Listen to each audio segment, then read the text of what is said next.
बहुत समय पहले की बात है। एक मणिपुर नाम का एक सुंदर सा गांव था। उस गांव में श्याम नाम का एक गरीब किसान रहता था। उसका एक छोटा सा परिवार था।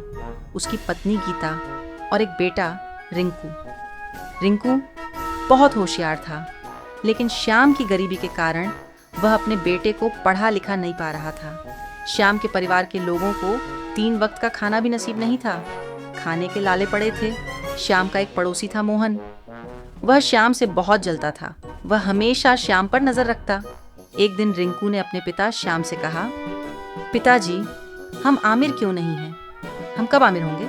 फिर आप मुझे कब स्कूल भेजोगे? पिताजी ऐसा बोला। श्याम ये बात सुन के कुछ न बोल सका और श्याम अपना फावड़ा उठाया और खेत की ओर चलते चलते यह सोचने लगा मन में कि मेरे बेटे को पढ़ाने का सपना सपना ही रह जाएगा। उसकी पत्नी घर का काम करके श्याम के लिए खाना बनाकर अपने खेत जाती। श्याम अपने खेत पहुंचता है। श्याम की एक छोटी सी खेत थी। वह उसी में दिन रात मेहनत करके अपने परिवार का पेट पालता। वह दिन रात उसमें मेहनत करता था। वह खेत में काम कर ही रहा था कि उसे पीछे से कुछ आवाज आई। उसने पीछे पलट के देखा तो एक बुजुर्ग महिला थी। वह उस महिला के पास गया और पूछा, आप कौन है माँ जी? आपको क्या चाहिए? इतने में श्याम की पत्नी श्याम के लिए खाना लेकर वह पहुंची। फिर उसकी पत्नी ने श्याम से पूछ, ये माँ जी कौन है? श्याम ने बोला, मैं कुछ पूछने वाला ही था कि इतने में तुम आ गई। फिर श्याम बोला, माँ जी आपको कौन हो और आपको क्या चाहिए?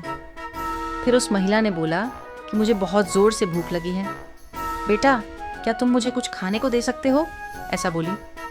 फिर श्याम ने बोला, क्यों नहीं माँ जी, और अपना खाना उस बुजुर्ग महिला को दे दिया। फिर वह महिला उस खाने को झट से खाई। उसे बहुत जोर से भूख लगी थी। खाना खाने के बाद फिर वह बोली, तुम्हारा बहुत बहुत धन्यवाद बेटा। फिर उसने बोला, तुम्हारा यह कर्ज मैं कैसे चुकाऊं? मेरे पास तुम्हें देने को कुछ नहीं है बेटा। फिर श्याम ने बोला, कोई बात नहीं माँ जी, मुझे कुछ नहीं चाहिए। फिर महिला ने श्याम को एक चमत्कारी मटका दिया और बोली कि यह एक चमत्कारी मटका है। इससे जो कुछ भी मांगोगे ये तुम्हारी इच्छा पूरी करेगा। मांगने के बाद उसमें लाल कपड़ा ढक देना, वरना वह जो मांगोगे वह देता ही रहेगा। ऐसा बोलकर वह वहां से गायब हो गई। श्याम को कुछ समझ नहीं आया और वह उस मटका को लेकर अपनी पत्नी के साथ घर आया और उस मटके से रखकर बोला, चमत्कारी मटका, मुझे खाना दे दो। ऐसा कहा। उतने में वहां बिरयानी, चावल, रोटी और बहुत से भोजन प्रकट हो गए और श्याम ये देखकर हक्का बक्का हो गया और तुरंत उसमें लाल कपड़ा ढक दिया। उसके बाद तीनों ने वह खाना खाया और सो गए। और सुबह उठकर श्याम ने उस मटके से बोला, चमत्कारी मटका, मुझे कुछ बर्तन दे दो। ऐसा बोला।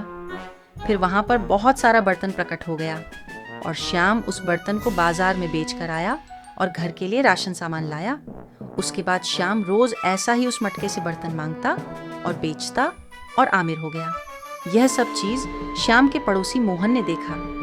उसे शक हुआ कि श्याम अचानक से कैसे इतना अमीर हो गया।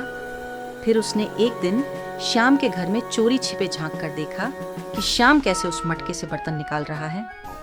मोहन के मन में लालच आ गई और उसने मौका देखकर श्याम के घर से उस मटके को चुरा लिया और अपने घर ले गया और उस मटके से बोला, चमत्कारी मटका, मुझे बहुत सारे सोना और चांदी दे दो। फिर क्या, बस मोहन का पूरा घर सोना चांदी से भर गया। उसे मटका को रोकने का कुछ पता नहीं था। मटके से कुछ मांगने के बाद उसमें लाल कपड़ा ढकना होता है, यह बात उसे पता ही नहीं था। फिर वह जोर जोर से चीखता रहा, चिल्लाता रहा, लेकिन किसी ने आवाज नहीं सुनी और वह उसमें दबकर मर गया। सीख लालच बुरी बला है। हमें कभी लालच नहीं करनी चाहिए और किसी से जलन भी नहीं करनी चाहिए।